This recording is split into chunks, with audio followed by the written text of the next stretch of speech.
has gone before.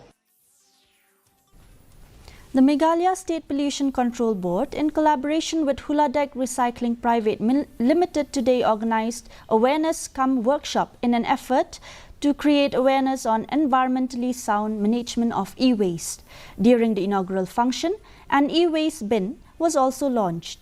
This initiative aims to encourage stakeholders and everyone else to use them to dispose of their e-waste, which includes old grinders and mixers, desktop and computer parts, chargers, batteries, among other things that are no longer useful to households. Meanwhile, Hulladek Managing Director Nandal Mal informed that they are targeting to install 50 e-waste bins across the state.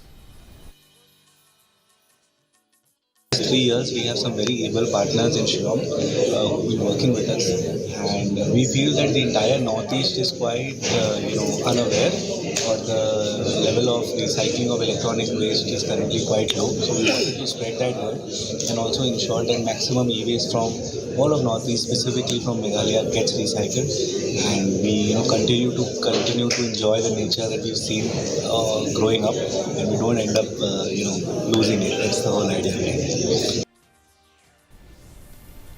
The body of a 50-year-old